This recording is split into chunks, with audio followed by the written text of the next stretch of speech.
कोटा में रहने वाला 29 वर्षीय दीपक बिस्तर से आंखें मलते हुए उठा। सुबह के 7 बज चुके थे। दीपक जैसे ही बाथरूम की ओर चला, तभी दरवाजे की बेल बज उठी। दीपक अपनी आंखों का कीचड़ साफ करते हुए मन ही मन बड़बड़ाते हुए कहने लगा, ना जाने कौन सुबह सुबह बेल बजा रहा है। इतनी सुबह तो किसी के आने का मतलब ही नहीं बनता। दरवाजा खोला तो सामने एक डिलीवरी बॉय खड़ा था। उसके पास एक बड़ा सा पैकेट था। उसने दीपक के हाथों में पैकेट थमाते हुए शांतिपूर्वक कहा, इस पैकेट पर भव्या नाम लिखा है। क्या भव्या इसी घर में रहती हैं? तब दीपक ने चिड़चिड़ाते स्वभाव में कहा, भव्या तो मेरी पत्नी का नाम है। क्या लाए हो इस बड़े से पैकेट में? डिलीवरी बॉय ने दीपक को हैरत से देखते हुए कहा, ऑर्डर आपके घर से हुआ है, आपको ही मालूम होगा इस पैकेट में क्या है। इस पैकेट की ऑनलाइन पेमेंट हो चुकी है।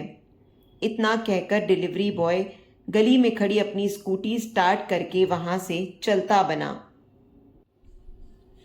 दीपक उस बड़े से पैकेट को कमरे के भीतर ले आया और पलंग पर पटकते हुए जोर से चिल्लाया, भव्या कहाँ हो तुम? कहाँ मर गई? तुमने मेरी जिंदगी जहन्नुम बना दी है। पति का पैसा बर्बाद करने में तुम जैसी पत्नियों को खूब मजा आता है।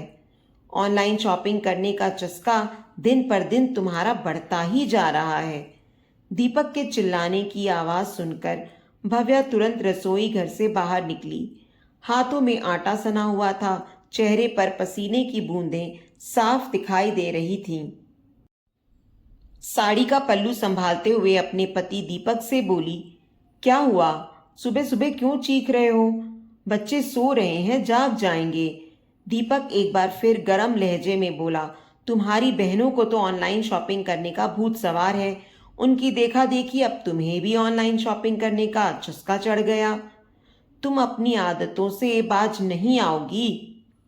दीपक तमतमाता हुआ बाथरूम में चला गया। 1 घंटे बाद बाथरूम से निकला। अब तक भव्या ने जल्दी जल्दी खाना तैयार करके टिफिन टेबल पर रख दिया था। घड़ी में 8 बज चुके थे। दीपक को 9 बजे अपने दफ्तर पहुंचना था। दीपक ने स्कूटी की चाबी उठाई, तुरंत गली के बाहर पहुंचा और अपनी स्कूटी स्टार्ट करके बिना कुछ खाए पिए ही चला गया। भव्या खाने का टिफिन लेकर बाहर गली तक दौड़ी, खूब आवाज दी, लेकिन दीपक ने स्कूटी ना रोकी। दफ्तर में आज दीपक का मन काम में नहीं लग रहा था। उसके दिमाग में एक ही बात घूम रही थी, उसकी बीवी भव्या ऑनलाइन शॉपिंग करके फिजूल में अपने पति का पैसा बर्बाद करती है। सारा दिन दीपक का बिना कुछ खाए पिए ही बीत गया। शाम को छुट्टी होने पर दीपक स्कूटी लेकर वापस घर पहुंचा। पलंग पर उसकी नजर गई तो वह सुबह वाला बड़ा सा पैकेट अभी भी बिस्तर पर पड़ा हुआ था। इतने में दीपक की मां अरुणा देवी भी दीपक के कमरे में आ पहुंची। मां ने दीपक से पूछा, इस पैकेट में क्या है? तब दीपक ने उस पैकेट को खोला तो उसमें एक जोड़ी जुराब दिखाई दी। दीपक को याद आया, कुछ दिन पहले उसकी जुराब फट चुकी थी, किंतु समय न मिलने के कारण वह मार्केट नहीं जा पाया था।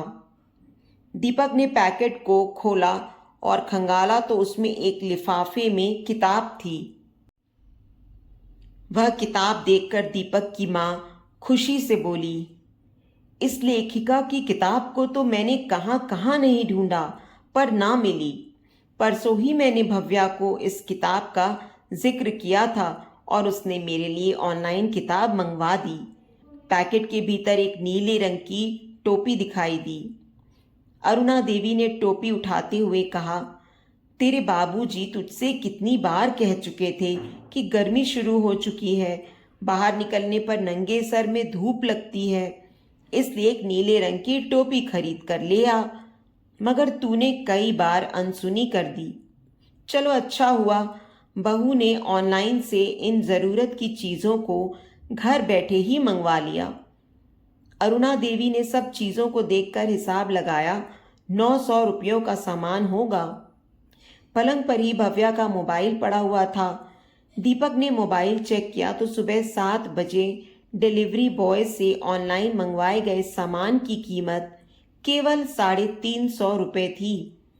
तब कौशल्या देवी ने अपने बेटे दीपक को बताया, पहले एक एक सामान के लिए दुकानों दुकानों भटकना पड़ता था और दुकानदार हर एक सामान की कीमत बढ़ा चढ़ा कर बताते थे। जब से ऑनलाइन शॉपिंग का सिस्टम शुरू हुआ है, कम दामों में ही हमें घर बैठे ज़रूरत की चीज़ें मिल जाती हैं। बाहर मार्केट में जो सामान 2000 रुपये का है, वही सामान ऑनलाइन शॉपिंग में 1500 रुपये का मिल जाता है। आजकल की पढ़ी लिखी भव्या जैसी महिलाएं परिवार चलाने में और 2 पैसे जोड़ने में सबसे आगे हैं। दीपक ने इधर उधर नजर दौड़ाई, फिर छत पर पहुंचा तो भव्या ऊपर वाले कमरे में बच्चों को ट्यूशन पढ़ा रही थी। दीपक तुरंत भव्या के पास बैठते हुए बोला, आज सुबह जो मैंने तुम्हारे साथ बुरा बर्ताव किया उसके लिए क्षमा मांगता हूँ। मेरी समझ में आ चुका है कि पत्नियां हमेशा गलत नहीं होती और ना ही ऑनलाइन शॉपिंग। तो दोस्तों, उम्मीद करती हूँ आपको हमारी आज की कहानी पसंद आई होगी। कहानी पसंद आई है तो वीडियो को लाइक और शेयर करें। चैनल पर नए हैं तो चैनल को सब्सक्राइब करें और हाँ, नोटिफिकेशन बेल को ज़रूर दबाएं ताकि अगली अपडेट सबसे पहले आपको मिले।